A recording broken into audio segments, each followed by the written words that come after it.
Welcome back, my duelist friends. Casual Duelist here, and it's Tuesday. Tuesday means speed duels. Yay! So, this week's speed duel deck is actually viewer submission. And I got to thank you, Gabin. This was actually very fun. And a quick side note. Thank you for teaching me how to actually get my remote duel setup going. That remote match was actually very, very fun. Just loads of fun, and I really appreciate you being patient with me and really taking the time to help me iron out how to do all of that stuff. I have played another remote duel or two since then, and it was very helpful of you. Now let's get into your deck profile. So, as you guessed from the title card, this is an Obelisk the Tormentor profile using it's no monster, it's a god for the skill. And let's just go ahead and do this. And keeping in mind, he sort of did this along the lines of the Battle City Challenge, using only cards available in the Battle City booster boxes, which is fantastic. So real quick, the skill card, it's no monster, it's a god. Then he mains in 3 copies of Giant Rat, a single Jinzo, and a single Obelisk, and that is his monster count. Moving over to his spells, he is using 3 copies Book of Moon, 3 copies of Fiend Sanctuary, and a single copy of the Soul Exchange spell. And then it gets a little trap heavy, and you guys, I think, are going to appreciate this as I did. Real quick, it's going to be 3 copies of Psychic Shockwave, 3 copies of Quantum Cat, and 3 copies of Swamp Mirror. Now, for those of you doing the math real quick, that is a 21 card main deck. And again, if you guys are only here for the deck list, I'd like to thank you guys for watching. It means more than you guys will know. If this helps, if this is acceptable, awesome. If you enjoyed it, do consider subscribing to the channel, and of course, let your friends know. And seriously, if this is all you're here for today, you guys have an excellent day. Don't just have a great one like usual. Have an excellent day. For everybody else, let's go over the card reasonings, and then actually let's patch it up a little bit using some cards from outside of the set, just to make this a little stronger. So first off, for those of you who haven't seen the It's No Monster, It's a God skill card, you can activate this skill card during the main phase, discard any number of cards with a minimum of 1. Because you actually have to discard for it to be considered a discard. And then add 1 Obelisk the Tormentor from your deck or the graveyard to your hand. This can only be used once per duel. Now, what's funny about that is you can discard Obelisk to add Obelisk, and at that point there's really no point. So I don't know why you would, but I don't know. So that's our skill card. We're going to set Kaiba up there. In fact, let's give him a friend. Let's pull Jojo, and let's have Jojo there. So, real quick, he's using 3 Giant Rats. When this monster is destroyed in battle and sent to the discard pile, you can special summon another Earth monster, 1500 or less attack from the deck in attack position. The play here is when Rat goes, Rat becomes Rat becomes Rat. This is just how we want to keep a monster on our side of the field, as we need monsters in order to go into our God card.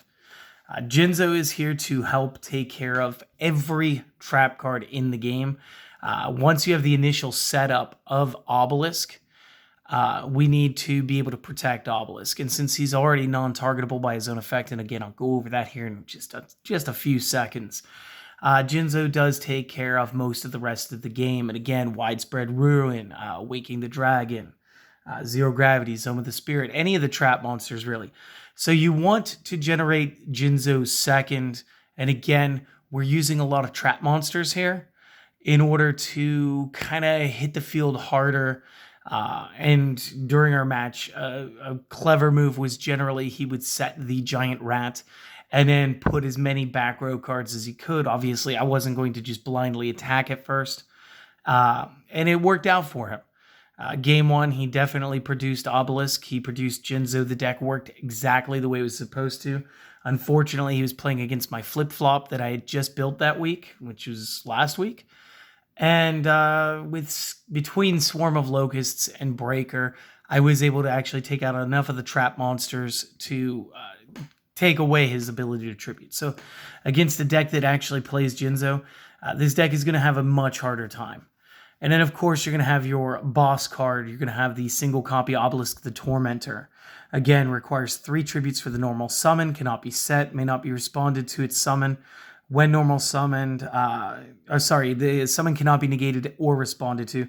And then neither player can target this card with card effects, and that one is the static effect. And then, of course, once per turn during the end phase, if this was special summoned, you can send it, or you have to send it to the discard pile. You can also tribute 2 monsters to destroy all your opponent's monsters, but this card may not attack the turn you activate this effect. That is not the win condition. The win condition is Obelisk giving you a skull-juddering uppercut for game. And trust me, it will happen. With his spells, again, we're going to be using the 3 Books of Moon because it is just one of the most relevant cards in Speed Duel period right now. And shuts down a lot of combos and just all-round great card. Fiend Sanctuary is never really a dead draw because, again, once we already have Obelisk up, we can Fiend Sanctuary into Jinzo, or we can go ahead and utilize the Fiend Sanctuary for the Obelisk. And again, the more of these you have, you're going to hold these, hopefully use your own monster. Again, there's like 6 trap monsters in here. And then, of course, you have the Giant Rat, which is also going to basically keep itself intact on field long enough for you to go ahead and get into your Obelisk play. We are using a single copy of Soul Exchange, and again, this will allow us to target a monster our opponent controls. This turn, if we do a tribute summon, we can use that monster that we targeted as if we controlled it. However, we may not conduct our battle phase the turn that we activate this spell card. So, a little pro and con here. This will, again, you draw this 2 Fiend Sanctuaries. You can go ahead, use your skill card, drop your 4th card, make it Obelisk, play 2 Fiend Sanctuaries, generate the 2 tokens, take the opponent's monster, whatever it might be, as long as it's not, again, Obelisk because it can't be targeted. And then we can go ahead into our boss card. And then again, at that moment, we don't really care so much that we just lost the ability to attack, because again, that's how this card balances itself out. Going to the traps, something that caught me off guard was the Psychic Shockwave. So when the opponent activates a trap card, and again, once you have Obelisk up, one of the biggest things he's prone to hitting would be Widespread Ruin. And this is a great way to tech your way into a quote-unquote semi-counter trap. Because what you're going to do is discard a spell or trap card, special summon a level 6 Dark Machine from your deck. This will board Jinzo, and then again, the way that the chain will resolve. Widespread Ruin was activated, this resolves, Jinzo's on the field. Widespread tries to resolve and fails to resolve due to Jinzo's presence. When he did this, he was going for a strike on my breaker. I did hit a 0 gravity, he hit this, and then I hit a second 0 gravity.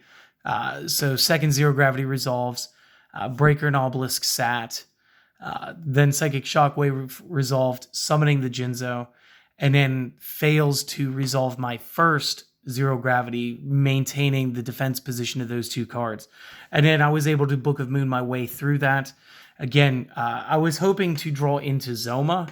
Zoma would have effectively allowed me to take game at this point, because I would have been able to just simply run him into the Obelisk, and Breaker would have gotten over the Jinzo. I would have taken some damage. I don't think I would have won. I think it would have been a push. I think we would have called that one a draw, but still. And this is very cool. And again, you want to, in the build that the way that it was done today, it has been maximized in order to make it so that we can run the bare minimum 1 Jinzo.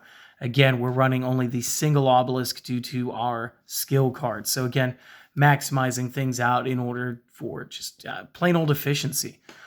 We do use the Quantum Cat. Now again, this allows you to choose a monster type and attribute, making the token that. It's also a good defensive substitute since it's got a good whopping 2200 defense. And that's great for what it is. And then again, Swamp Mirror, a little bit more of the offensive version. Again, we are allowed to declare monster type and attribute, making this that. And this becomes an 18 by 1000 with that typing and attribute. So again, very cool. That was his deck. Now let's talk about it real quick. It is 21 cards. I would play 20. So just a quick look at this, seeing as obviously you were going through with just trying to play everything out using only Battle City cards, which I've got to respect. I did a challenge with that, and I know that can be frustrating sometimes. My pick of as far as what to take out actually sits between, you could take out the Soul Exchange, in all honesty.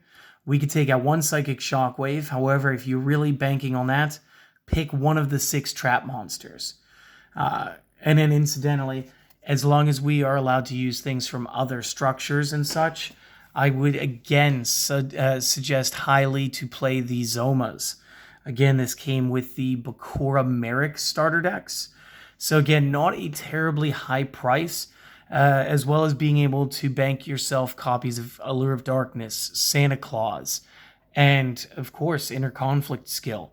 All very good, viable options. So this is a very cool deck, and I was very happy to play against it, and even happier when you said that I could bring this onto the channel and show this off for you. Anybody else out there, if you guys have a deck that you'd like to submit and maybe you're just not sure about whether or not I'll make it, seriously, just email me at casualduelist78@gmail.com. I would be more than happy to take a look at any deck that you guys send me. And, if it's fun, which is usually the bottom line here, if it's fun and I have the cards to do it, I'm absolutely going to do it. Because, I don't know, it's fun when I get to play around with what you guys make. Obviously, I enjoy what I make to play. Otherwise, I wouldn't make it or play it.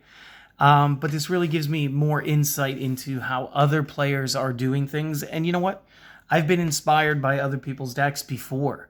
I do remember a viewer, Connor Shomkel, and I did post like a pure Gladiator Beast for the Master Game. And he said, hey, why don't you try this? And I was like, oh, that's pretty cool in tech. And it cost me like $3 to pick up copies of Gladiator Beast Augustus to make that deck happen. And I was absolutely just enthralled with the way that it ended up playing. And I just didn't think about doing a style like that at first. Most of my decks tend to be pure builds first and then tech builds later. But it was brilliant. And again, he submitted the deck. He said, here, why don't you try this? I'm more than happy to do that, guys. So for anybody who's just like, how do I do that? Simply just email me. Again, if you're not sure what my email is, you can find that on the channel, on the how to contact portion of the page. And again, I'm more than happy to look at anything that you guys want to send me. That said, I hope that you guys enjoy his deck. I hope, Gavin, that you enjoyed seeing your deck on the channel. And guys, I will see you guys in the next video. I've got a water deck I got to build for you guys. And I think you guys are going to enjoy it just as much, probably more than you guys did Marincess. Full disclosure, I'm only going to run 3 non-monster cards in the whole build. And let's see how that one works out. All right, I'll see you guys later this week. Peace.